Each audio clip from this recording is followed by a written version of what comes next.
ہمارے استاد ایک بات کہا کرتے تھے، بگڑا ہوا جو عرب ہے نا، بگڑا ہوا، ہم بنتے بنتے اس کے ایمان کو نہیں پہنچ سکتے۔ اس کی مثال ہم نے اس دور میں فلسطین کے مسلمانوں میں دیکھی ہے یا نہیں دیکھی؟ آپ سے یہ درخواست ہے، ہم کسی لمحہ بھی ان مسلمانوں سے غافل نہ ہوں۔ ہمارا کوئی لمحہ، ہماری کوئی رات ان مسلمانوں کے دکھ اور درد کو محسوس کیے بغیر نہ گزرے۔ مسلمان جو ہے وہ جسد واحد کی طرح ہے۔ نبی علیہ الصلوۃ والسلام نے فرمایا، اگر ایک انسان کی آنکھ میں درد ہوتا ہے نا تو اس کا پورا بدن اس درد کو محسوس کرتا ہے۔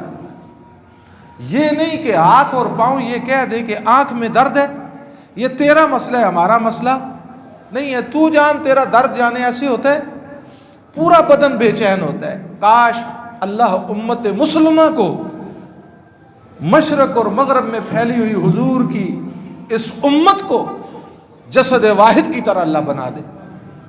اور بدقسمتی یہ دور ایسا ہے، عوام کے اندر اللہ نے یہ درد رکھا ہے، لیکن عوام کے اوپر جو حکمران بیٹھے ہوئے ہیں، جن کی تعلیم مغربی درسگاہوں کے اندر ہوئی ہے، جن کی تربیت مغرب نے کی ہے، اللہ کے غیر کا خوف جنہیں پڑھایا ہو اور جن کے جیوں میں اللہ کے غیر کا ڈر گھسا ہوا ہو، ان میں غیرت کہاں سے آ سکتی؟ گزشتہ دنوں 2 دن پہلے اسلام آباد کے اندر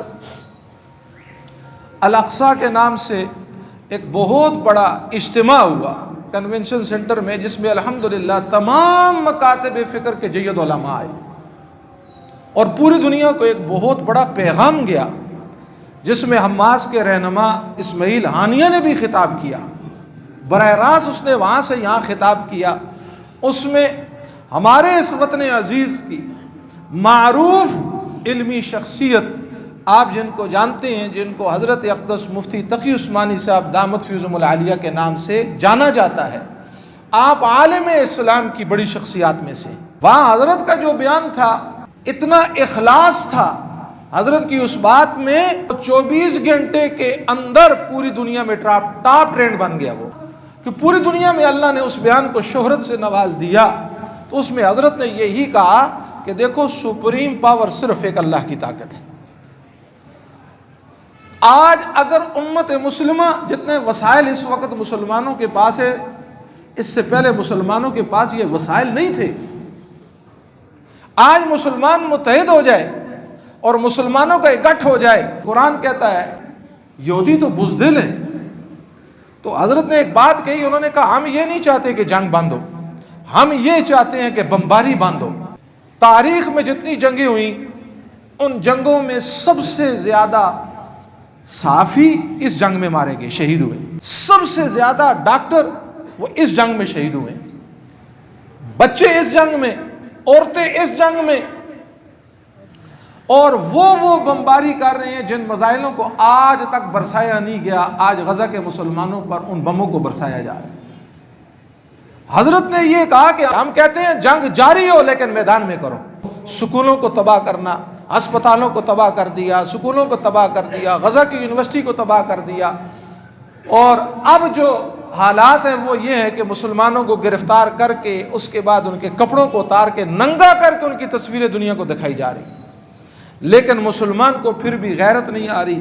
بہرحال بات یہاں سے چلی تھی کہ ان کا جذبہ ایمانی وہ دیکھنے کے قابل ہے۔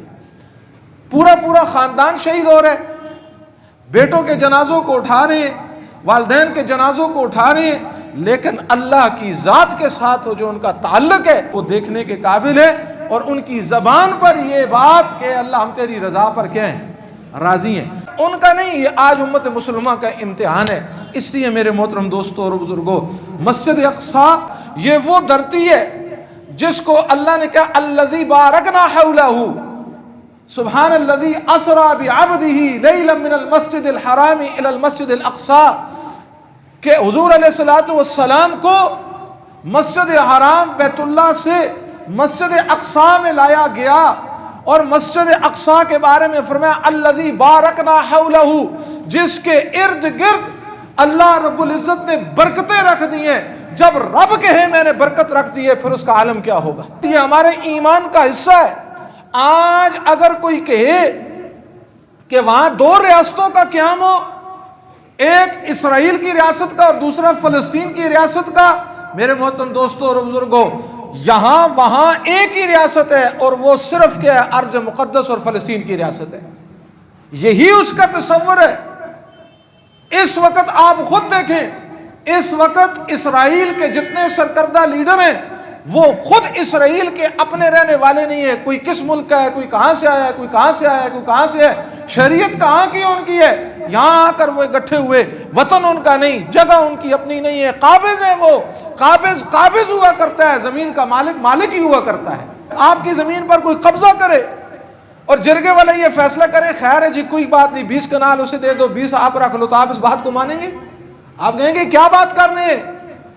آپ کہیں گے فرق نکالو، پٹواری کو بلاؤ، گردور کو بلاؤ اور دیکھو جدی پشتی میری زمین ہے اور میں کس طرح 20 اسے دے دوں، 20 اسے، تو قابض ہے، مالک میں ہوں، قابض ہوا کرتا ہے اور مالک ہوا کرتا ہے۔ جس طرح بیت اللہ کا تحفظ ہمارے ایمان کا حصہ ہے، مدینہ منورہ کا تحفظ ہمارے ایمان کا حصہ ہے، اسی طرح ارض مقدس مسجد اقصی کا تحفظ بھی ہمارے ایمان کا حصہ ہے۔ آپ صلی اللہ تعالی علیہ وسلم مکہ کی دھرتی پر پیدا ہوتے ہیں، آپ کا بچپن کا زمانہ مکہ میں گزر رہا ہے، آپ جوان مکہ میں ہوئے، غار حرا میں عبادت کے لیے آپ جاتے ہیں، آپ وہاں موجود ہیں، جبرائیل امین آتے ہیں اور آپ کو نبوت کی تاج پوشی ہوتی ہے، آپ کو ذمہ داری دی جاتی ہے، آپ مکہ کے لوگوں پہ محنت کر رہے ہیں، بیت اللہ کے ساتھ آپ کو محبت ہے، پھر آپ کو یہاں سے مدینہ منورہ کی طرف ہجرت کرنے کے لیے بھیجا جاتا ہے، پھر آپ مدینہ منورہ جاتے ہیں۔ اب مکہ بھی ہمارے لیے محبت کا محور، کیوں کہ اللہ کہتا ہے لا اقسم بہذا البلد، اللہ نے قسم اٹھائی ہے، کس کی قسم اٹھائی ہے؟ مکہ شہر کی قسم اٹھائی ہے۔ اللہ ہم آپ سے پوچھتے ہیں آپ نے مکہ دھرتی کی قسم کیوں اٹھائی ہے؟ جواب آتا ہے وَأَنْتَ حِلٌّ بِهَذَا الْبَلَدِ، میں نے مکہ دھرتی کی قسم اس لیے اٹھائی ہے، اس دھرتی کی زمین نے آمنہ کے لال کے قدموں کو بوسہ دیا ہے۔ مدینہ کی عظمتیں، مدینہ کی رفتیں، مدینہ کی میرے محترم دوستو شان اور عظمت کا کیا ہی کہنا۔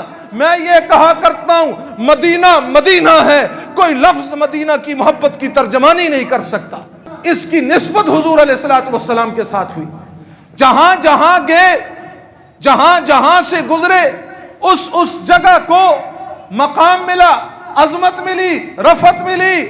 فلسطین کا مسئلہ کوئی معمولی مسئلہ نہیں ہے، آپ کو اللہ کی ذات مسجد حرام سے، بیت اللہ سے، مکہ سے، یہاں سے براہ راست عرشوں پہ بلا سکتے تھے، وہاں بھی انبیاء کو جمع کر سکتے تھے، وہاں بھی آپ کی ملاقات کروائی جا سکتی تھی، لیکن انتظام کیا سبحان الذی اسرا۔ معراج کے دو ہیں، ایک حصے کو اسرا کہا گیا ہے، دوسرے کو معراج کہا گیا ہے۔ اسرا یہ پہلا حصہ ہے، یہ مسجد حرام سے فلسطین مسجد اقصی تک آمنہ کے لال کا جو سفر ہوتا ہے، اس سفر کو میرے محترم دوستو اسرا کہا گیا ہے۔ یہاں سے آپ کو مسجد اقصی لایا گیا، پھر اس درمیانی سفر میں بہت سارے واقعات پیش آتے ہیں، کہاں کہاں آپ اترے، کہاں کہاں آپ نے نماز پڑھی۔ اب آپ دیکھیں کہاں مسجد حرام، کہاں مسجد اقصی، آپ وہاں پہنچتے ہیں، آپ کی سواری کو پتھر کے ساتھ باندھا جاتا ہے۔ جب آپ مسجد اقصی میں داخل ہوتے ہیں، آپ کے جانے سے پہلے رب نے یہ انتظام کیا، یہ اہتمام کیا، آدم صفی اللہ سے لے کر آمنہ کے لال تک سارے انبیاء آمنہ کے لال کے استقبال کے لیے کھڑے ہیں، آپ کا استقبال کیا جا رہا ہے۔ پھر وہاں پر میرے محترم دوستو ایک جلسہ منعقد ہوا، اس جلسے میں حضرت آدم کے ارشادات، حضرت ابراہیم کے ارشادات، حضرت اسماعیل کے ارشادات، یہ سب کچھ کہاں رہے؟ یہ مسجد اقصی کی دھرتی پر ہو رہے۔ پھر اس کے بعد انبیاء سارے موجود ہیں، میرے محترم دوستو صفیں بنائی جا رہی ہیں، آذان دی ہے، اقامت دی ہے، انبیاء کھڑے ہیں، آمنہ کے لال کھڑے ہیں، آذان ہو چکی، اقامت ہو چکی، مصلی خالی ہے۔ آج اس مصلی پہ کھڑا ہو کر آج امامت کون کروائے گا؟ حضرت جبرائیل نے عرض کیا اللہ کے محبوب 1.25 لاکھ نبی آج مقتدی ہوں گے، آمنہ کا لال امام ہوگا۔ جگہ مسجد اقصی کی جہاں جہاں قدم لگے وہ جگہ ہمارے لیے ایمان کا جزو اور حصہ بن گیا. اب جس دھرتی پر 1.25 لاکھ نبیوں کے قدم لگے وہ دھرتی پھر کیسی ہوگی؟ جہاں آپ موجود ہیں وہ مسجد اقصی ہے، وہ قبلہ اول ہے، وہ محبتوں کا محور ہے، وہ دل کا ٹکڑا ہے، تو وہ ایمان کا حصہ ہے، وہ ایمان کا جز ہے، وہ فلسطین کی دھرتی ہے، وہ ارض مقدس ہے. اس کو القدس کہتے ہیں، اس کو الاقصی کہتے ہیں، جہاں رب نے انبیاء کو بھیجا ہے، جہاں انبیاء مدفون ہیں، جہاں انبیاء کی قبریں ہیں، اس کو اقصی کہتے ہیں. جس کو فتح کرنے والا عمر فاروق ہے اس کو اقصی کہتے ہیں. جس کو فتح کرنے والا سلطان صلاح الدین ایوبی ہے اس کو مسجد اقصی کہتے ہیں. جہاں امام الانبیاء آمنہ کے لال 1.25 لاکھ نبیوں کی امامت کرائیں اس کو مسجد اقصی کہتے ہیں. ابو عبیدہ خدا اس نوجوان کے لفظ میں وہ طاقت نصیب فرما رہے، مسلمان حکمرانوں سے 1,00,000 درجہ بہتر ہے. یہ ابو عبیدہ مسلمان حکمرانوں کی ان کے ساری زیب و زینت، ان کی حکمرانیاں، ان کا مال اور ان کا دولت ابو عبیدہ کی جوتیوں پہ قربان ہے. اللہ نے اس کو عزت دی ہے. یہ عزت کس وجہ سے ملی ہے؟ ابو عبیدہ ارض مقدس کے تحفظ کے لیے کھڑا ہوا ہے. اب بتاؤ کہ اب یہاں اب جس طرح حرمین ہمارے ایمان کا حصہ ہے، القدس اور مسجد اقصی بھی ہمارے ایمان کا حصہ ہے یا نہیں ہے؟ ہے یا نہیں ہے؟ ہر آدمی اپنی استعداد کے مطابق اس میں حصہ ڈالے. اور ہمارا اس وقت جس طرح ماشاءاللہ لوگ مالی اعتبار سے تعاون کر رہے ہیں، وہاں آپ سے میں 10 بستہ ہو کر یہ درخواست کرتا ہوں، خدا کے لیے اسرائیلی مصنوعات کا مکمل بائیکاٹ کر دو. کچھ نہیں ہوگا. پچھلا مہینے الحمدللہ اللہ کے فضل سے بطور ترغیب اللہ کے فضل سے ہم نے گھر میں پورا مہینہ پاکستان کی مصنوعات استعمال کی ہے. کسی اسرائیلی مصنوعات کو گھر کے اندر نہیں آنے دیا اللہ کے فضل سے. وہ اچھے معیار والی بھی ہیں، اس میں کم معیار والی بھی ہیں. اس لیے آپ یہ نیت اور عزم کرو، انشاءاللہ دکانوں پہ عرب ہم سے آگے نکلتے جا رہے ہیں، اپنی دکانوں پہ اسرائیلی مصنوعات کا بائیکاٹ کر رہے ہیں.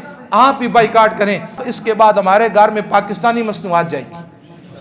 اور تاجروں کے ساتھ بھی ماشاءاللہ بڑے لیول پہ ملاقاتیں ہو رہی ہیں علماء کی، اور بڑے لیول پہ. اور تاجر اب کئی ہماری پاکستان کی پروڈکٹ ایسی ہے جو 20 ملکوں میں جا رہی ہے، وہ لوگ نہیں خرید رہے.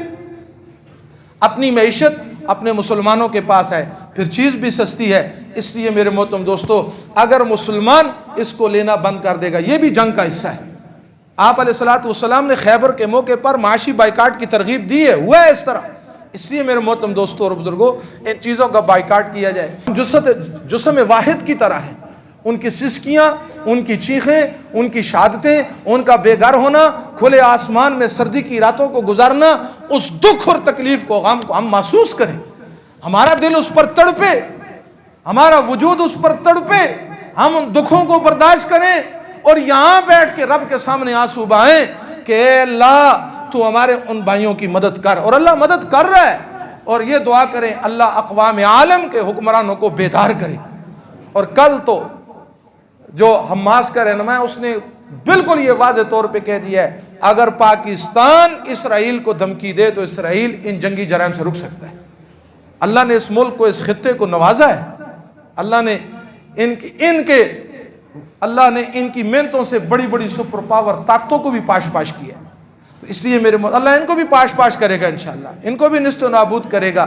تو اس لیے ہر آن ہر گھڑی ان کے لیے دعا کرنا، تڑپنا، رونا، اللہ سے مانگنا. اللہ مجھے اور آپ کو عمل کی توفیق عطا فرمائے.